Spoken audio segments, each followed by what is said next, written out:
नमस्ते साथियों, कल हमने अपनी लास्ट क्लास में आर्यनीय सिद्धांत क्या है और आर्यनीय समीकरण क्या होती है उसके बारे में अध्ययन किया था। आज की इस ऑनलाइन क्लास में हम आर्यनीय समीकरण का व्युत्पन्न कैसे प्राप्त करते हैं और उससे संबंधित एक आरेख है उसके बारे में बात करेंगे। और टाइम शेष रह गया तो अभिक्रिया के वेग पर उत्प्रेरक का क्या प्रभाव पड़ता है उसका भी अध्ययन आज हम डिटेल से करने वाले हैं। तो आज के टॉपिक में हम बात करेंगे आर्यनीय समीकरण का व्युत्पन्न। तो उससे पहले थोड़ी सी वापस हम रिपीट कर लेते हैं आर्यनीय समीकरण।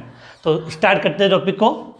तो देखें यहाँ पे कि सबसे पहले थोड़ा सा यहीं समझ लेते हैं, उसके बाद हम स्टार्ट करते हैं कि कल हमने लिखा था और पढ़ा था आर्यनीय सिद्धांत। क्या पढ़ा था? आर्यनीय सिद्धांत। इस आर्यनीय सिद्धांत की जब हम बात करते हैं तो आर्यनीय सिद्धांत के मुख्य मुख्य बिंदु हमने कल बात कर ली थी कि पहला बिंदु तो ये था कि अभिक्रिया में भाग लेने वाले सभी अणु उत्पाद में परिवर्तित नहीं होते, उत्पाद में केवल सक्रिय अणु कन्वर्ट होते हैं। और जो सक्रिय अणु होते हैं उनकी ऊर्जा सामान्य अणु की तुलना में थोड़ी अधिक होती है, वह ऊर्जा कहलाती है सक्रियण ऊर्जा। तो जब सामान्य अणुओं में टक्कर होती है तो वो सक्रिय अणुओं में कन्वर्ट होते हैं। और जो टक्कर होती है वो दो प्रकार की होती है, प्रवाही और अप्रवाही। प्रवाही टक्कर होगी तो उत्पाद प्राप्त होता है और अप्रवाही टक्कर में उत्पाद प्राप्त नहीं होता है। इसके पश्चात ये लिखा था कि ताप बढ़ाने पर अभिकारक अणुओं की गतिज ऊर्जा में क्या होती है? वृद्धि होती है, जिससे अभिक्रिया का वेग बढ़ता है। उसके बाद लास्ट पॉइंट ये था कि सक्रिय अणु आपस में क्रिया करके सक्रियण संकुल बनाते हैं, जो एक अस्थायी मध्यवर्ती यौगिक होता है जो उत्पाद में परिवर्तित हो जाता है। जो सक्रियण संकुल होते हैं उसमें पुराने बंध तोड़ते हैं और नए बंध का निर्माण होता है। तो आर्यनीय सिद्धांत के मुख्य बिंदु ये मैंने बता दिए थे। तो आर्यनीय ने इन बिंदुओं के आधार पर, उपरोक्त अवधारणा के आधार पर, ये समझना, आर्यनीय ने उपरोक्त अवधारणा के आधार पर परम ताप एवं सक्रियण ऊर्जा के मध्य एक संबंध स्थापित किया। आर्यनीय ने क्या किया था कि परम ताप, उपरोक्त जो अवधारणा दी थी उसके आधार पर परम ताप और सक्रियण ऊर्जा के मध्य एक संबंध स्थापित किया था। उस संबंध को हम क्या कहते हैं? आर्यनीय समीकरण। उसे हम क्या बोलते हैं? आर्यनीय समीकरण। ये समीकरण अच्छी तरीके से आपको याद होनी चाहिए। समीकरण क्या थे? के बराबर ए ई की पावर माइनस में ए अपॉन आर टी। ये क्या है? आपकी आर्यनीय समीकरण है। फिर से रिपीट कर देते हैं। आर्यनीय समीकरण क्या है? के बराबर ए ई की पावर माइनस में ये अपॉन आर टी।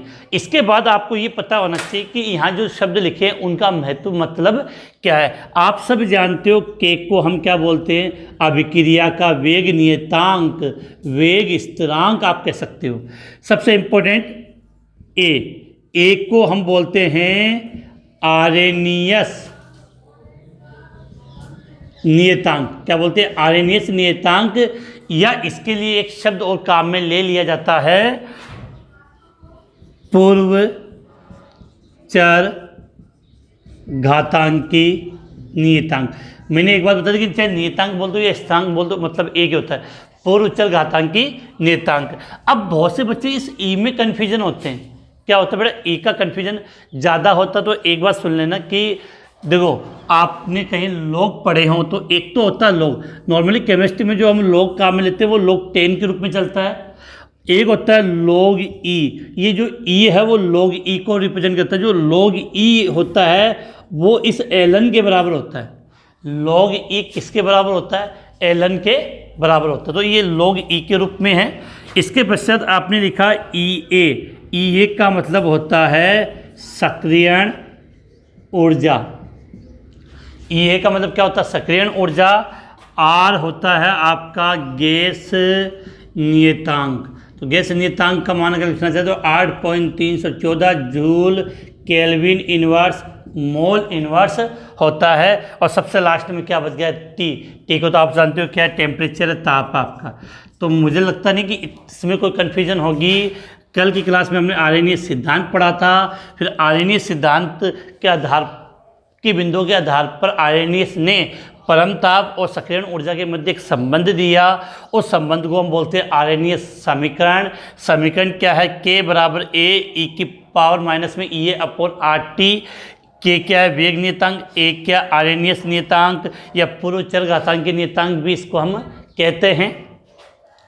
ई ए का मतलब क्या होता है? सक्रियण ऊर्जा, और आर का मतलब गैस नियतांक, और टी का मतलब परम ताप। अब आप इसका स्क्रीनशॉट ले लें। उसके बाद अब हम स्टार्ट करते हैं आरएनए आरएनए समीकरण का व्युत्पन्न कैसे प्राप्त करना है। तो उस पर कभी कभार न्यूमेरिकल भी आ जाते हैं, तो जल्दी से इसका एक बार स्क्रीनशॉट ले लें, उसके बाद हम आगे बात करें। तो स्क्रीनशॉट हो गया। इसके बाद देखो आगे इसको समझते हैं। तो ये आरएनए समीकरण तो मुझे लगता है आपके माइंड में बिल्कुल क्लियर हो जाएगा कि के बराबर ए की पावर माइनस में ई ए अपॉन आर टी, और ई ए का मतलब क्या होता है? सक्रियण ऊर्जा होती है। क्या होती है? सक्रियण ऊर्जा। अब देखो, अब आते हैं अपने मेन टॉपिक पे आज के। यहाँ से हम स्टार्ट करते हैं। डेरिवेशन थोड़ा बड़ा है तो यहाँ लिखते हैं आरएनए समीकरण का व्युत्पन्न। क्या लिखा है? आरएनए समीकरण का व्युत्पन्न। सबसे पहले आरएनए समीकरण तो आप जानते हो। तो आरएनए समीकरण क्या है? के बराबर ए की power E A upon R T. इस समीकरण को मैंने नंबर दिया समीकरण नंबर 1। अब समीकरण नंबर 1 के दोनों तरफ हम ले लेते हैं log ई, या जिसको आप बोल सकते हो ln। क्या बोल सकते हो? ln। तो समीकरण 1 के देखो, समीकरण 1 के दोनों तरफ log ई लेने पर, समीकरण 1 के दोनों तरफ आप क्या ले रहे हो? log ई। और अभी मैंने बताया था कि log ई किसके बराबर होता है? ln के बराबर होता है। log ई किसके बराबर होता है? ln के बराबर। तो हम यहाँ ln लिख लेते हैं, जिससे आपको ज़्यादा कंफर्टेबल समझ में आएगा। तो दोनों तरफ ln लिखना, तो क्या हो जाएगा? ln के बराबर ln ए ई की power minus E A upon R T. Clear है? अब सुना बेटा, यहाँ से log की कुछ फॉर्मूले आपके बार बार काम में आएंगे। अगर log m, थोड़ा इधर लिख लेते हैं, log m n, log के बाद यदि दो संख्या गुणा में है तो उनको हम अलग अलग कैसे लिखेंगे? log m, फिर अगली वाली संख्या के लिए प्लस का निशान लगा के log n। बात समझ में आ रही है? log के बाद यदि दो संख्या गुणा में है तो log m plus log n। तो ये ln भी log का तो रूप है। तो देखो इसके बाद क्या है? एक तो a और एक e है, तो दोनों गुणा में मल्टीप्लाई में है, तो इसको हम कैसे लिख सकते हैं? ln के बराबर ln a plus ln e power E A upon R T.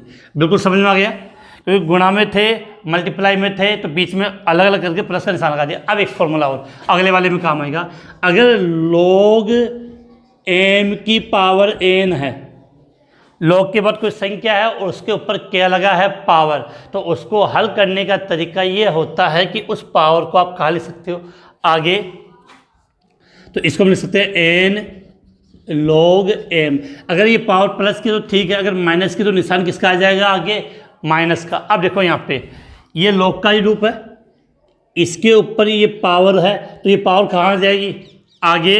तो इसको हम क्या लिख सकते हैं? ln के बराबर ln a, ये इधर आएगा तो E A upon R T ln e हो गया। क्योंकि मैंने कहा कि जो पावर होती है वो log के रूप में आगे आ जाते हैं, तो E A upon R T ln e। अब यहाँ पर एक चीज़ रखना, ln e होता है, ln और फिर e, इन दोनों का मान कितना होता है? 1 होता है। ln e का मान कितना होता है? 1। तो इसका मान 1 हो जाएगा। तो समीकरण क्या बन जाएगी आपकी? ln के बराबर ln a minus E A upon R T. Clear है? ln के बराबर ln a minus E A upon R T. ये आपने इक्वेशन यहाँ पे लिख दी। अब देखो बेटा, यहाँ से हम एक चीज़ समझें कि मैंने शुरुआत में कहा था, आपके माइंड में बिल्कुल क्लियर होना चाहिए, ln बराबर क्या होता है, 2.303 log होता है। इस ln का मान कितना होता है, 2.303 log होता है। बार बार आप जब केमिस्ट्री पढ़ोगे या फिजिक्स पढ़ोगे तो ये सवाल आपके बार बार काम में आएंगे। तो याद रखना है ln कितना होता है, ln का मान कितना होता है, 2.303 log होता है। ठीक है, अब इधर वाले पोर्शन को मैं मिटा रहा हूँ, ध्यान रखना, क्योंकि कुछ चीज़ें ऐसी होती है जो बार बार रिपीट होती है log के फॉर्म में, तो उसको हम इस प्रकार से हल करते हैं। और खासकर जब आप न्यूमेरिकल हल करोगे तब आपको इनकी आवश्यकता होगी, तो बिल्कुल क्लियर होना चाहिए। तो इसको अगर आपने नोट नहीं किया है तो अलग से इसको नोट कर लो या इसका स्क्रीनशॉट ले लें। ठीक है, अब इसको मैं मिटा दूँ, फिर आगे बात करें। इतना हो गया। अब देखो आपने क्या किया कि इस ln का मान ये होता है, तो इस मान को आप यहाँ रख दो, इस मान को आप यहाँ रख दो, तो क्या मान होगा, देखो 2.303 log के, 2.303 log के बराबर 2.303 log a minus EA upon RT, समीकरण नंबर 2 आ गया। यहाँ पर जो ln था और यहाँ पर ln था, उसके स्थान पे ये मान लिख दिया आपने। अब देखो बेटा क्या है, समीकरण 2 आ गया। समीकरण 2 में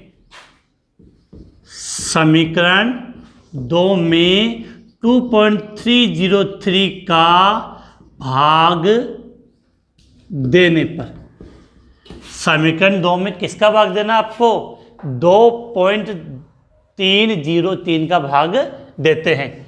तो भाग दोगे तो कैसे आएगा, देखो 2.303 log के भाग कितने का, 2.303 बराबर 2.303 log a, इसमें भी भाग 2.303 माइनस भाग यहाँ पर भी जाएगा, तो 2.303 RT। अब देखो हो गया, यहाँ क्या होगा, इससे ये संख्या कैंसिल हो जाएगी और यहाँ से ये संख्या कैंसिल आपकी हो जाएगी। तो संख्या क्या बचती है वो देखो आप, यहाँ बचेगा आपका log k बराबर log a minus EA upon 2.303 RT, समीकरण नंबर 3 दे दिया। सिंपल सी बात है, log k बराबर log a minus EA upon 2.303 RT, ये आपने दिया और इसको आपने इक्वेशन नंबर क्या दे दिया, 3 दे दिया।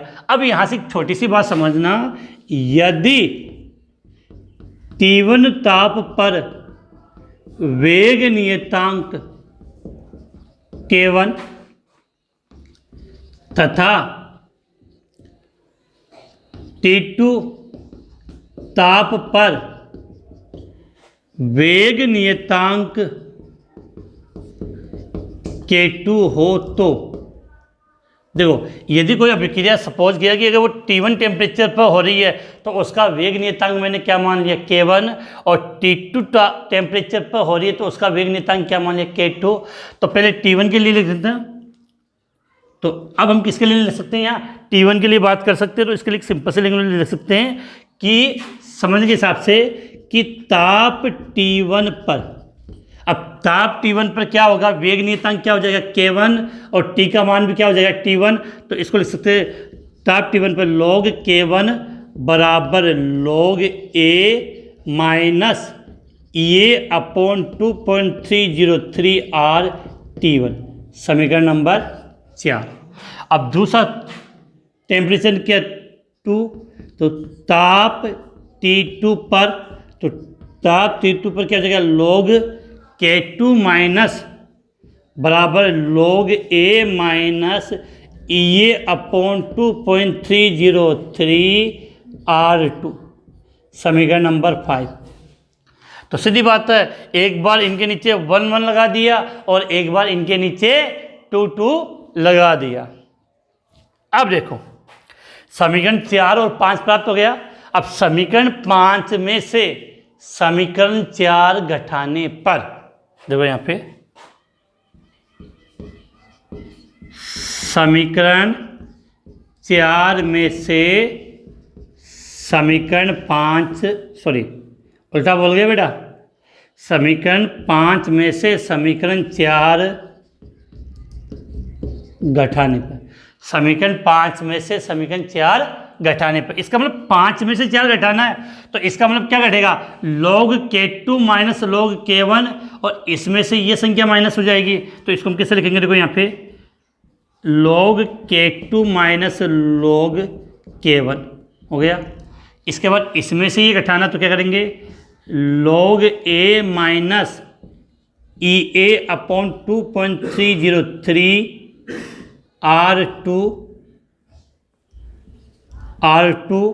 माइनस, इसको पूरे क्वेश्चन में लिख देता हूँ, कन्फ्यूजन ना हो आप ऐसे, log a E A upon 2.303 RT1। पहले ये लिखा, फिर घटाना तो किसका निशान लगा दिया, माइनस का, और फिर इसको यहाँ पे लिख दिया।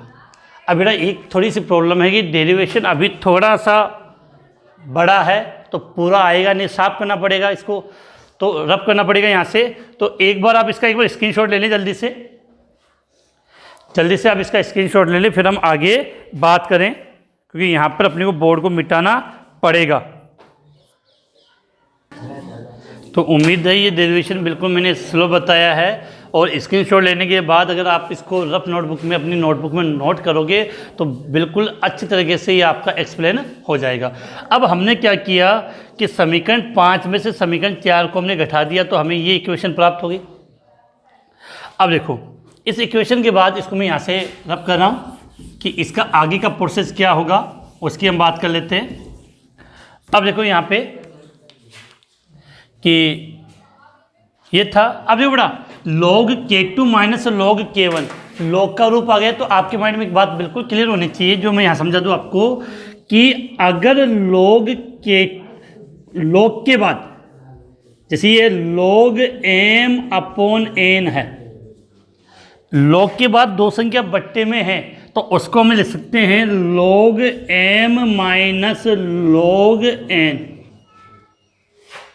इसका मतलब क्या हुआ, log m minus log n है, तो उसको इस प्रकार से लिख सकते हैं, तो log के बाद दो संख्या बाकी में माइनस में, तो इसको हम चाहे तो इस प्रकार से रिप्रेजेंट कर सकते हैं यहाँ पे कि log k2 minus k1। Clear हो गया। अब देखो जैसे आप इस कोष्टक को खोलोगे तो log a तो माइनस का हो जाएगा, लेकिन ये माइनस और ये माइनस, तो ये किसकी संख्या हो जाएगी, प्लस की, ये किसकी हो जाएगी, प्लस के। तो जानना कि जैसे ही आप इस कोष्टक को खोलोगे तो ये संख्या किसकी हो जाएगी, ये तो माइनस का रहेगा, लेकिन ये किसका हो जाएगा, प्लस का। तो इसको हम कैसे ले सकते हैं, पूरा log a माइनस ये अपॉन 2.303 RT2। इसको यहाँ से मिटा दे, तभी अपने कोई काम का नहीं है।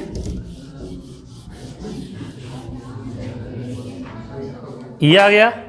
अब देखो कोष्टक खोलेंगे तो ये संख्या log a किसका हो जाएगा, माइनस का, और ये संख्या हो जाएगी प्लस की, तो ये अपॉन 2.303 RT1। अब देखो बेटा यहाँ थोड़ा सा माइंड लगाना, ये log a प्लस का और ये log a माइनस का, तो प्लस से माइनस कैंसिल हो गया। अब देखो ये संख्या माइनस की और ये संख्या प्लस की है। जब भी हम सवाल को हल करते हैं तो पहले प्लस वाली संख्या लिखते हैं, उसके बाद माइनस वाली संख्या। तो इसको हम कैसे रिप्रेजेंट कर सकते हैं यहाँ पे कि log k2 अपॉन k1 बराबर EA अपॉन 2.303 RT1। पहले मैंने इसको लिख दिया, अब ये माइनस वाली संख्या, इसको हम बाद में EA अपॉन 2.303 R2 हो गया। तो ये पहले इसको लिख दिया, फिर इसको लिख दिया। अब देखो अगर इन दोनों में अगर आप गौर से देखोगे तो आपको ये पोर्शन कॉमन है दोनों के अंदर, इसमें और इसमें, ये दोनों में पोर्शन कॉमन है, तो इसको हम कॉमन ले लेते हैं। तो कैसे लिखोगे आप, log k2 अपॉन k1 बराबर, ये कॉमन ले लिया तो EA अपॉन 2.303 R।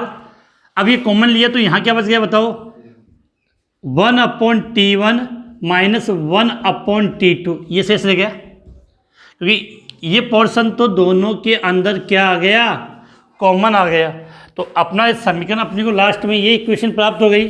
अब देखो बेटा इसको, तो log K2 अपन K1 बराबर ये आ गया। अब देखो इसको हल करना है तो इसको आप लघुत्तम लेकर हल कर सकते हो। तो इसको हम कैसे हल कर सकते हैं कि log K2 अपॉन K1 बराबर EA अपॉन 2.303 और इसका लघुत्तम लोगे तो T1 T2 आ जाएगा। अब T1 में T1 गया तो क्या बच गया, T2 माइनस T1।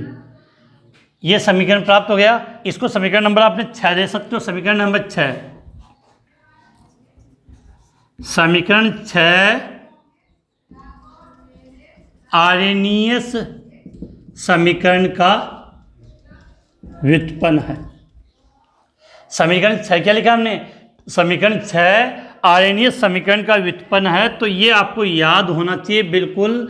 ये वैसे मैंने यहाँ लिख दिया है, लेकिन फिर भी कभी कभार इस पर न्यूमेरिकल बन जाते, काफ़ी टफ पढ़ते हैं। तो आर्हेनियस समीकरण का व्युत्पन्न हमें क्या प्राप्त हुआ, फिर से रिपीट कर रहा हूँ, log K2 अपॉन K1 बराबर EA अपॉन 2.303 और T2 minus T1 T1 T2।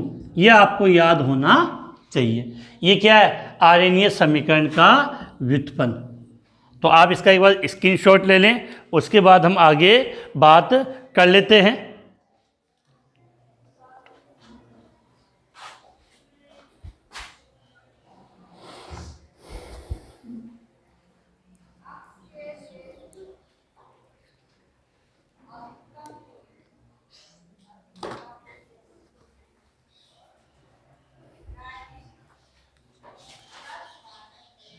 तो आपने स्क्रीनशॉट ले लिया होगा बेटा। अब ये देखो एक इसी से रिलेटेड एक ग्राफ दिया हुआ है। तो अगर आपको याद हो तो जब आपने इसको डेरिवेशन किया था तो बीच में एक इक्वेशन ये आई थी अपनी कि ln k बराबर ln a minus EA upon RT। ये इक्वेशन अपने को प्राप्त हुई थी। देख लो, आपके पास नोट किया है तो आपने कंटिन्यू, ये इक्वेशन आया था। अब देखो बेटा, इसमें ये माइनस वाला इधर है तो इसको मैं ऐसे लिख दूँ तो ln k बराबर minus EA upon R 1 upon T plus ln A। मुझे नहीं लगता कि इसमें आपके कोई कन्फ्यूजन होगा। एक ही बात है कि EA अपॉन RT को मैंने इधर लिख दिया, ln A को इधर लिख दिया, इसको 1 अपॉन T रिप्रेजेंट करें। अब समीकरण देखो, इसका ग्राफ बना दो। ग्राफ कैसे बनेगा, y बराबर mx प्लस c। बताया था कि जब भी आपको ग्राफ बनाना हो तो इक्वेशन क्या याद होनी चाहिए, y बराबर mx प्लस c। अब देखो ग्राफ बनाना है तो ग्राफ सदैव किसके मध्य बनता है, हमने एक बात सीखी थी, क्या ग्राफ बनेगा x और y। तो x क्या है यहाँ पर 1 अपॉन t, x क्या है 1 अपॉन t और y क्या है ln k, ठीक है। और c होता है अंतःखंड। अंतःखंड है तो ग्राफ थोड़ा ऊपर से स्टार्ट होगा और ढाल EA अपॉन R है, उसका मान ऋणात्मक तो ऊपर से नीचे। तो इसका ग्राफ इस प्रकार से प्राप्त होगा। ये अंतःखंड हो गया ln A और इसकी ये जो ढाल है, ढाल, वो ढाल किसके बराबर हो जाएगी, माइनस EA अपॉन R के बराबर। तो ये ग्राफ आपने किसके मध्य खींचा है, ln K तथा 1 अपॉन T के मध्य। तो ये कितना सा आपको इक्वेशन है, इसको भी अलग से नोट कर लेना, क्योंकि ग्राफ इक्वेशन आ जाते हैं।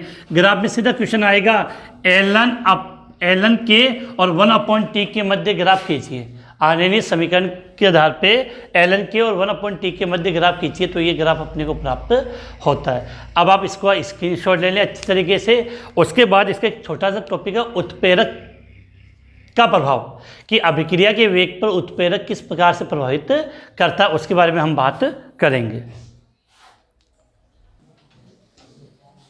तो आगे पहली बात, आर्हेनियस समीकरण का व्युत्पन्न याद होना चाहिए। आर्हेनियस समीकरण क्या थी और ये ग्राफ किस प्रकार से बनाते हैं वो मैंने पीछे की क्लासों में आपको 2-3 बार इसको रिपीट कर दिया है। अब देखो हम आगे बात करें, अगला जो टॉपिक आता है वो है अपना उत्प्रेरक का प्रभाव। उत्प्रेरक का अभिक्रिया के वेग पर क्या प्रभाव पड़ता है। आपसे एक छोटी सी बात पूछूं कि उत्प्रेरक किसे कहते हैं, आप तो ये बता दीजिए जल्दी से, उत्प्रेरक किसे कहते हैं। उत्प्रेरक किसे कहते हैं। चलो आज इसको हम डिटेल से समझने की कोशिश करते हैं। पहले अपना टॉपिक की हेडिंग लिखते हैं, उत्प्रेरक का प्रभाव, इफेक्ट ऑफ कैटालाइटिक। अब देखो उत्प्रेरक का प्रभाव, सबसे पहले हम बात करें उत्प्रेरक क्या होते हैं। उत्प्रेरक वे रासायनिक स्पीशीज होते हैं जो स्वयं अभिक्रिया में भाग नहीं लेते हैं लेकिन अभिक्रिया के वेग को परिवर्तित कर देते हैं। मतलब अभिक्रिया के वेग को परिवर्तित कर देंगे लेकिन उत्प्रेरक में किसी भी प्रकार से कोई रासायनिक परिवर्तन या संगठन की दृष्टि से कोई परिवर्तन नहीं होता है। देखो इसके लिए डेफिनेशन लिखना चाहे तो कि उत्प्रेरक वह रासायनिक स्पीशीज है जो किसी उत्प्रेरक वह रासायनिक स्पीशीज है जो किसी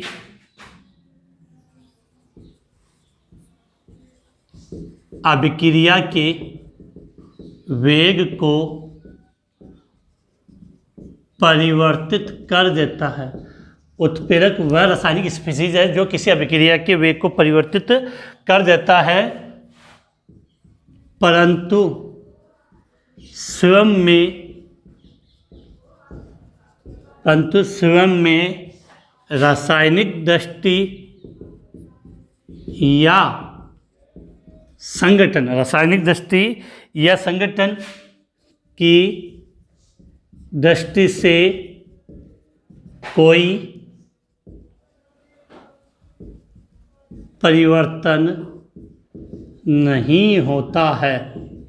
इसको चाहे तो हम ऐसा समझ सकते हैं, ये तो डेफिनेशन दी, और इसको और इजी डेफिनेशन में लिखना चाहो तो आप ऐसे याद कर लो कि उत्प्रेरक वह रासायनिक स्पीशीज है जो अभिक्रिया के वेग को परिवर्तित करता है लेकिन स्वयं में कोई परिवर्तन नहीं करता। एक एग्जाम्पल और समझ लेते हैं। इसका एग्जाम्पल है, जैसे एक बुक में भी दे रखा आपका KClO3।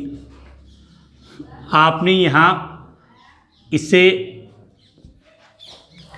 पर आपने उत्प्रेरक लिया MnO2 manganese dioxide, MnO2 manganese dioxide. तो ये क्या करेगा, इसके दो अणु तो 2KCl+3O2, 2KCl+3O2 में इसको तोड़ देता है। यहाँ जो MnO2 है इसमें कोई परिवर्तन नहीं होता लेकिन इसकी उपस्थिति में ये अभिक्रिया काफ़ी तीव्र गति से हो जाती है। ये तो थी डेफिनेशन। अब समझते हैं कि उत्प्रेरक के द्वारा जो अभिक्रिया संपन्न होती है, अगर उसकी क्रियाविधि की बात करें तो उस क्रियाविधि को हम बोलते हैं मध्यवर्ती संकुल निर्माण की क्रियाविधि होती है।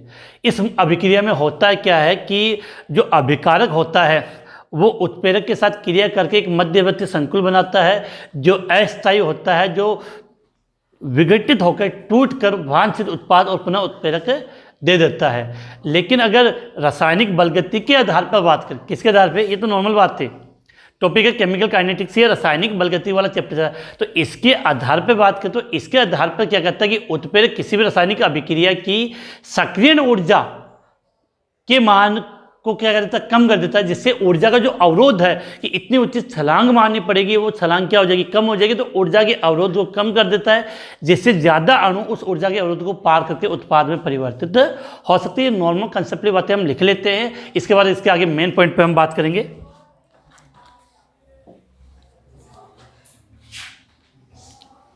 देखो यहाँ हम लिख रहे हैं कि उत्प्रेरक की क्रियाविधि को मध्यवर्ती संकुल सिद्धांत के द्वारा समझाया।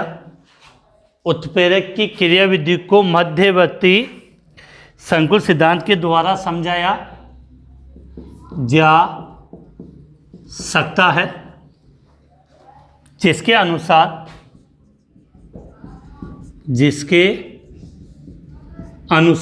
क्या लिखा है, जिसके अनुसार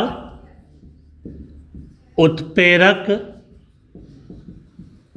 अभिकारकों के साथ, जिसके अनुसार उत्प्रेरक अभिकारकों के साथ क्रिया करके अस्थायी क्रिया करके अस्थायी बंधों युक्त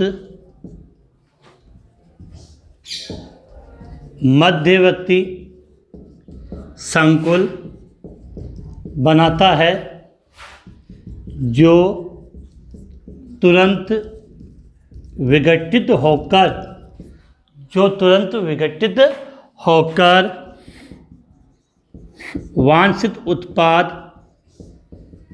एवं पुनः उत्प्रेरक देता है। बिल्कुल बात क्लियर हो गई कि होगा क्या कि उत्प्रेरक अभिकारक के साथ क्रिया करके क्या बनाएगा, मध्यवर्ती संकुल बनाता है जो टूट कर वापस से उत्पाद और उत्प्रेरक देता है। ये जब हम चैप्टर नंबर 5 पृष्ठ रसायन पढ़ेंगे उसमें ये बहुत डिटेल से दे रखा है। यहाँ पर नॉर्मल इतनी बात है। अब ये तो बात हुई नॉर्मल। अब हम बात करते हैं रासायनिक बलगति की। रासायनिक बलगति में इतना याद करना, उत्प्रेरक अभिक्रिया की सक्रियण ऊर्जा को कम कर देता है, उसके ऊर्जा अवरोध को कम कर देता है, जिससे ज़्यादा अणु उस अवरोध को पार करके उत्पाद में परिवर्तित होते हैं। तो अगर रासायनिक बलगति के लिए लिखें तो यहाँ लिख सकते हैं कि रासायनिक बलगति के आधार पर उत्प्रेरक, क्या लिखा है, रासायनिक बलगति के आधार पर उत्प्रेरक अभिक्रिया की सक्रियण ऊर्जा, क्या, रासायनिक बलगति के आधार पर उत्प्रेरक अभिक्रिया की सक्रियण ऊर्जा को कम कर देता है, सक्रियण ऊर्जा को कम कर देता है, अर्थात ऊर्जा अवरोध में कमी लाता है, जिसके कारण अधिक अणु इस अवरोध को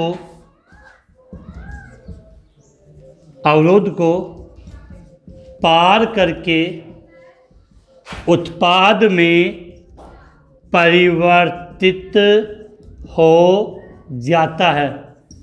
तो ये नॉर्मल चीज़ें हमने कंसेप्टली लिख ली थी। अब इसका एक ग्राफ बनना है, वो ग्राफ के बाद 2-3 महत्वपूर्ण बातें और हमें करनी है। सबसे पहले विशेष बात करना चाहें, बाकी तो आप समझते हो टॉपिक का क्या नाम था। टॉपिक की बात करें तो उत्प्रेरक का प्रभाव, ये यहाँ लिख दिया, उत्प्रेरक का प्रभाव। ये तो नॉर्मल कंसेप्ट थी कि उत्प्रेरक की अगर क्रिया विधि को समझना है तो इसके लिए कौन सा सिद्धांत काम में लेते हैं हम, मध्यवर्ती संकुल सिद्धांत। ये नॉर्मल कंसेप्टली बात थी। यहाँ अपने को बात करते हैं कि रासायनिक बलगति के आधार पर जो उत्प्रेरक है वो क्या करेगा, अभिक्रिया की सक्रियण ऊर्जा को कम कर देता है। किसकी, अभिक्रिया की सक्रियण ऊर्जा को कम कर देता है, जिससे ऊर्जा का अवरोध क्या हो जाता है, कम हो जाता है। बड़ा सीधी समझो, पहले छलांग इतनी ऊंची लगानी पड़ती है, इसके ऊपर से परेशानी होती है। अगर इसको थोड़ा हम कम कर दे तो यहाँ से तो छलांग हर कोई लगा लेगा। तो उत्प्रेरक क्या करता है, इस अवरोध जो ऊर्जा इतनी चाहिए उसको कम कर देता है, और कम करेगा तो ज़्यादा अणु यहाँ से इसको पार कर पाते हैं और उत्पाद में परिवर्तित हो सकते हैं। पहले आप इसके बाद इसका स्क्रीनशॉट ले लें, या जो नोट करें वो साथ में नोट कर लें, और उसके बाद हम आगे बात करते हैं।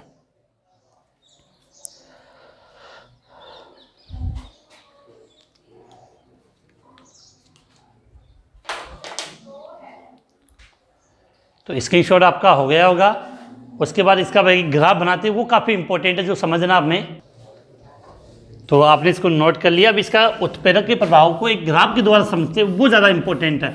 चाहे ये एग्जाम में आए ना आए, लेकिन वो ग्राफ जरूर पूछ लिया जाता है। अब देखो, अगर हम यहाँ से बात करें तो उत्प्रेरक का प्रभाव तो हेडिंग लगी हुई है, ग्राफ को बनाते हैं। तो अब ये समझते हैं कि ग्राफ किसके मध्य बनेगा। वो सबसे पहली बात समझे आप कि ग्राफ की बात करें तो देखो यहाँ पे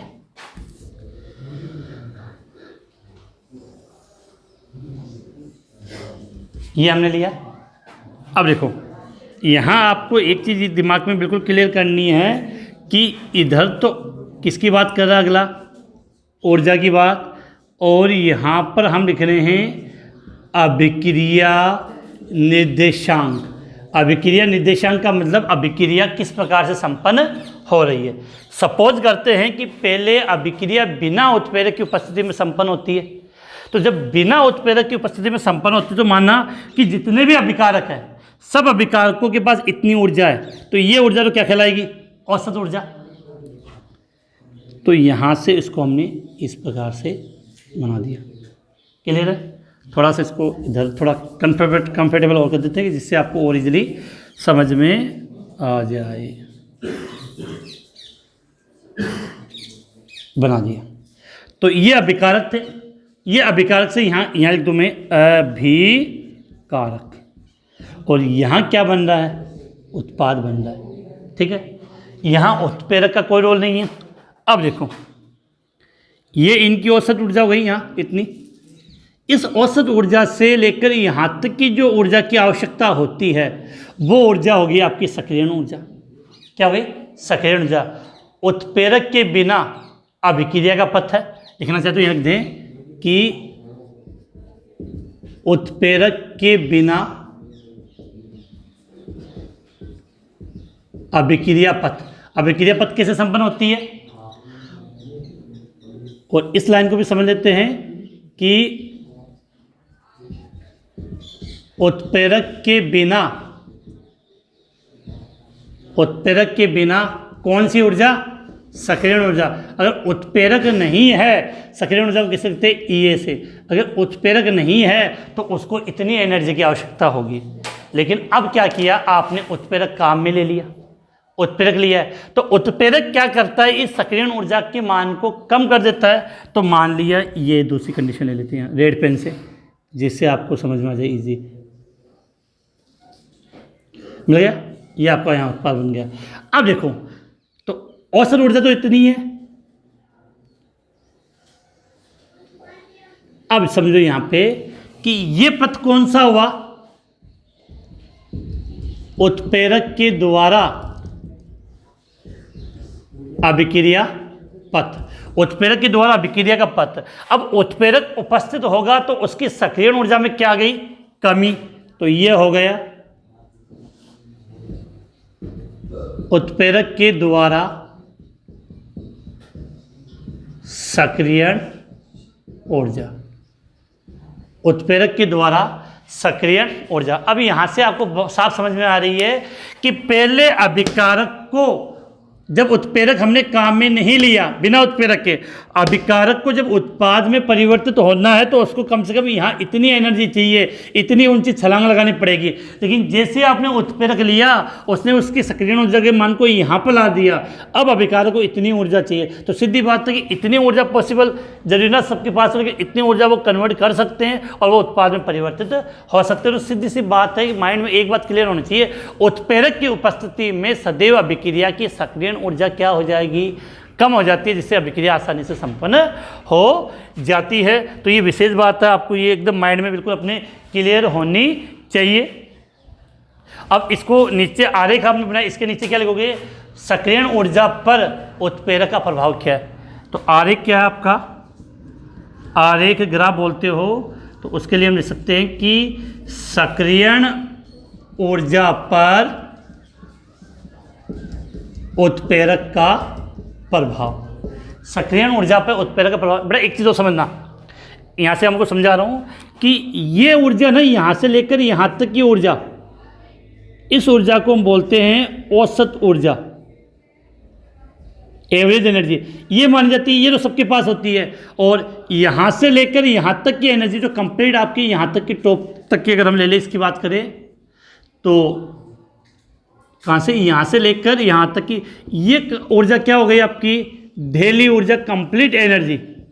इसका मतलब क्या है कि अगर ये सक्रियण ऊर्जा मान लें, तो अगर आपको सक्रियण ऊर्जा ज्ञात करनी है, सक्रियण ऊर्जा ज्ञात करनी है, तो तरीका क्या होता है कि अगर आपको क्या चाहिए, सक्रियण ऊर्जा, तो याद होना चाहिए सक्रियण ऊर्जा का मतलब क्या होगा, ढेली ऊर्जा माइनस यहाँ तो आएगा नहीं, यहीं लिख देता हूँ बेटा फॉर्मूला आपका, कि ये बात एकदम क्लियर कर लेना कि सक्रियण ऊर्जा जब ज्ञात करनी होती है तो सक्रियण ऊर्जा को हम क्या करते हैं, दिल्ली का मतलब यहाँ से लेकर यहाँ तक की कंप्लीट एनर्जी, दिल्ली ऊर्जा माइनस अभिकारक अणु के बाद जो औसत ऊर्जा उसको घटा दोगे तो ये एक फॉर्मूला है जो बार बार काम में कहीं पर आ जाता है, तो याद होना चाहिए कि सक्रियण ऊर्जा क्या होती है, सक्रियण ऊर्जा बराबर होती है दिल्ली ऊर्जा माइनस औसत ऊर्जा। इस ग्राफ का स्क्रीनशॉट ले लो, सीधा एग्जाम में क्वेश्चन आता है कि उत्प्रेरक के प्रभाव को समझाने वाला आरेख बनाइए कि सक्रियण ऊर्जा पर या अभिक्रिया के वेग पर उत्प्रेरक का क्या प्रभाव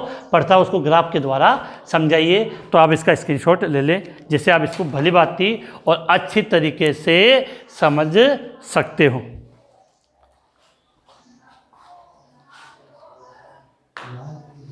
तो मुझे लगता नहीं कि इसमें आपके कोई कन्फ्यूजन होगा किसी भी प्रकार से, और आप इसको ईजिली याद कर लोगे।